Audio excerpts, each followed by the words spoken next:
గత 5 సంవత్సరాలు 2019-24 ఈ రాష్ట్రంలో చీకటి రోజులు. ఆ రోజు పేద బడుగు బలహీన మధ్యతరగతి వర్గాలని కుదేలైపోయినటువంటి చీకటి రోజులు. అంతేకాకుండా పారిశ్రామికవేత్తలు ఆంధ్రప్రదేశ్ అంటేనే భయపడిపోయినటువంటి రోజులు. మళ్ళా ఈ రాష్ట్రానికి గౌరవ ముఖ్యమంత్రి చంద్రబాబు నాయుడు గారు మళ్ళీ ముఖ్యమంత్రిగా బాధ్యతలు తీసుకున్న తర్వాత పారిశ్రామికవేత్తల్లో ఒక నమ్మకం, అలాగే పారిశ్రామికవేత్తల్ని ఈ రాష్ట్రానికి రప్పించడం కోసం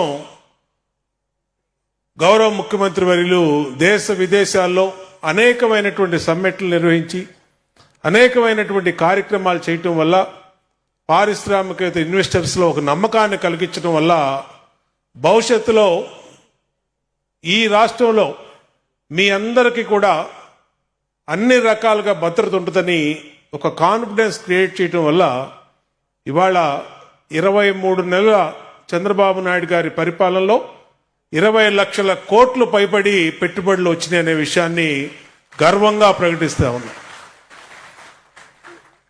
అంతేకాదు, దానివల్ల మన రాష్ట్రంలో మన పిల్లలందరికీ ఉద్యోగ అవకాశాలు.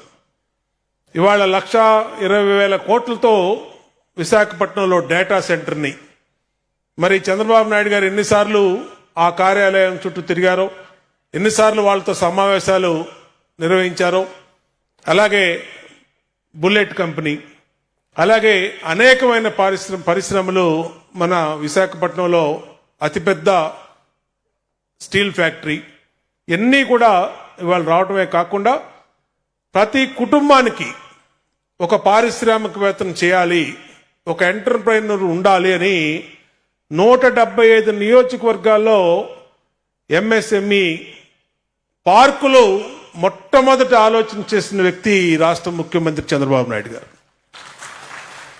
ఇవాళ దానివల్ల మా అక్క చెల్లెళ్ళు బడుగు బలహీన వర్గాలు అన్ని రకాలుగా కూడా వ్యాపారంలో నిలదొక్కుని తమ కుటుంబాల్లో ఆనందం నింపే విధంగా ముందుకెళ్తారు. వాళ్ళు కూడా తాము సంపాదిస్తున్నాం అనే ఒక నమ్మకం, ఒక కాన్ఫిడెన్స్ వస్తుంది. 175 నియోజకవర్గాల్లో ఎంఎస్ఎంఈ పార్కులు అంటే బహుశా దేశంలోనే ఏ రాష్ట్రంలో లేని ఆలోచన చేసినటువంటి వ్యక్తి గౌరవ ముఖ్యమంత్రి చంద్రబాబు నాయుడు గారు. ఇవాళ ఈ వేదిక ద్వారా 38 పార్కుల్ని లాంచ్ చేయబోతా ఉన్నారు. అలాగే మా నియోజకవర్గంలో కూడా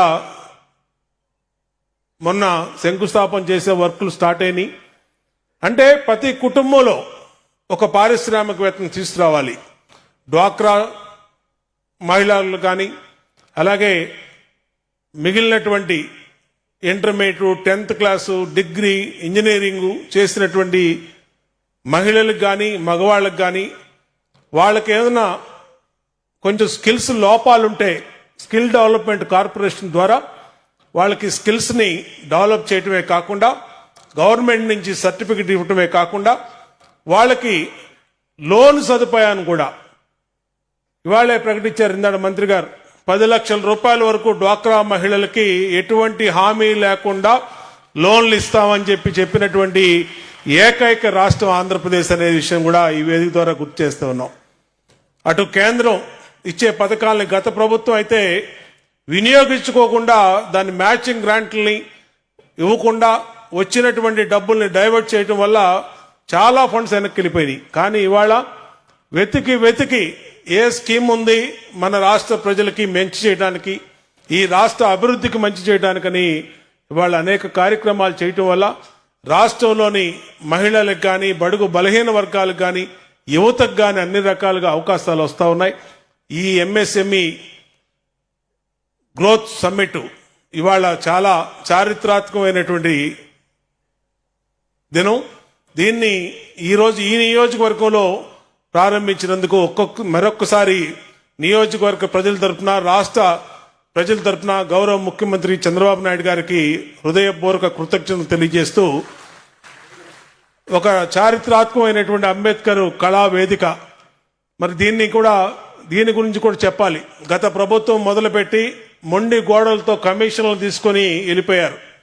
మళ్ళీ మేము ఎన్నికైనాక ఈ నియోజకవర్గ శాసనసభ్యుడిగా ముఖ్యమంత్రి గారు చంద్రబాబు నాయుడు గారు వచ్చినాక ఆయన దృష్టిలో పెట్టి ఇది ఖచ్చితంగా దీన్ని నిధులు కేటాయించి పూర్తి చేయాలనంటే వెంటనే అధికారులు ఆదేశాలు ఇచ్చి దీనికి నిధులు సమకూర్చి ఇవాళ ఇంత పెద్ద మంచి కన్వెన్షన్ సెంటర్ ఇక్కడ ఏర్పాటు చేశారంటే అది గౌరవ ముఖ్యమంత్రి చంద్రబాబు నాయుడు గారు యొక్క ఆలోచనలతోనే సాధ్యమైందనే విషయాన్ని తెలియజేస్తా ఉన్నాం. దీన్ని ఇంకా మరింత మెరుగ్గా చేయడానికి ఇప్పుడే అధికారులకు కూడా ఆదేశాలు ఇచ్చారు.